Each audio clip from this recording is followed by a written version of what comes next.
Olá, olá, queridos. A paz do Senhor, tudo bem? Vamos tomar um café. São servidos. O café é uma bebida deliciosa. Nós não podemos abrir mão dela, não é? Eu quero refletir entre os nossos corações, com a cobertura de Deus, sobre a visão de Isaías. Isaías teve a visão do trono, a visão do templo, a visão daquele que estava sentado em um alto e sublime trono, a visão dos anjos, a visão do perdão, do reconhecimento e do chamamento missionário e da disposição para atender esse chamamento. E a visão de Deus era só uma. A visão de Deus era ver todas as glórias, todo o movimento de glorificar o próprio Deus dentro do homem, na vida de Isaías. Isaías era profeta, né? Falava algo antes de acontecer. O pró é antes, o feta é falar. Isaías era nabi, aquele que empresta a boca para Deus falar. Mas ele escreveu muito também. Além de falar, ele produziu textualmente a cultura humana, a cultura da historicidade humana, a cultura de Israel, a cultura da igreja, a minha, a sua e a nossa cultura, está entre esses dois parâmetros. Ela subsiste por causa desses dois pilares, que é o falar e o escrever.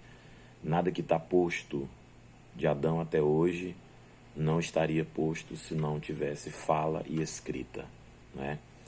E além dele falar e escrever, ele também fez muito em Israel, por Israel, com Israel. As tábuas históricas de Israel deixam isso muito claro. Porém, ele se aprofundou muito em algumas convivências. Às vezes é bom, às vezes não é.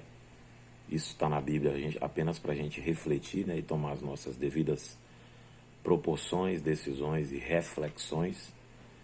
E algo aconteceu que veio macular Davi, a perca do rei, o luto, a vacância. Quem de nós nunca sentimos a dor do luto, uma dor amarga, espinhosa?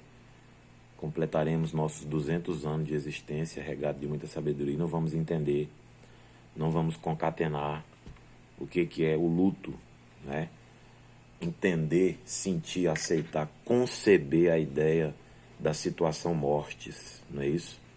Mas Isaías também passou por isso, ele perdeu o rei.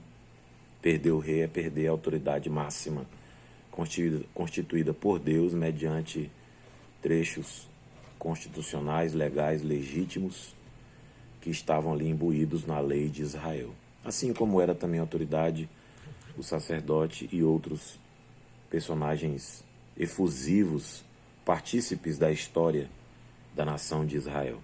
E ele toma uma atitude muito bonita no luto, no seu sofrer, no seu decair humano, no seu rasgar do seu coração, o seu interior em frangalhos, né? Acabado, detonado, destruído, né? Quem sabe debaixo de efeito de medicamento tarja preta, desanimado, para baixo, totalmente down, totalmente deprê, mas ele tomou uma atitude que marcou a vida dele. Ele foi ao templo.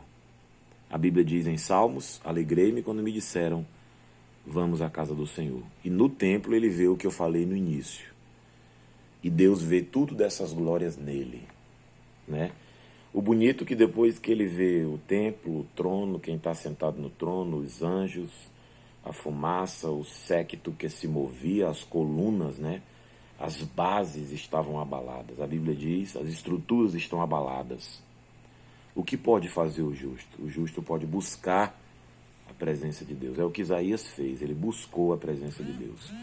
E o lindo, o ápice, o Grammy, o Oscar desse texto, é ele, Isaías, reconhecer que era um homem de lábios impuros e habitava no meio de um povo de impuros lábios. Ele reconhece que ele produzia oralmente, ele produzia verbalmente palavras torpes que feriam a santidade de Deus, que feriam a estrutura da lei, estrutura monárquica, sacerdotal, familiar e etc. A Bíblia diz, não poreis palavras torpes diante de nossos olhos, diante de nossos lábios. Como pode fruir palavra de bênção e palavra de maldição da mesma boca? Vai jorrar água doce e água amarga da mesma fonte? Não vai. Então nós temos que estar com a nossa palavra produzindo uma cultura certa, uma cultura que agrade a Deus.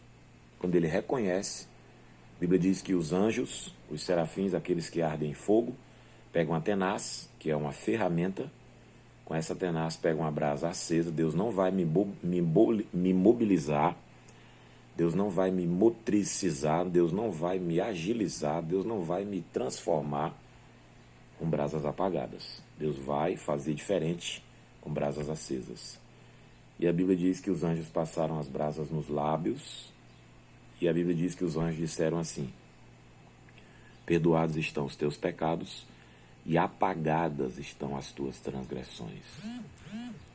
Ao nascedouro, a foz, o berço de nossas transgressões é o nosso falar, é o portal da nossa cultura religiosa, familiar, social, estudantil, mercantil e etc. Então, que nós possamos estar com pecados perdoados em Jesus, no seu sangue, e com nossas transgressões apagadas, por brasas acesas, pelo fogo vivo de Deus. Isaías tinha todas essas visões, mas Deus tinha a visão de ter o fogo dele na vida de Isaías. Que sejamos o Isaías da última hora. Um forte abraço. Tudo de melhor. Que Deus venha abençoar a sua vida de maneira gigante.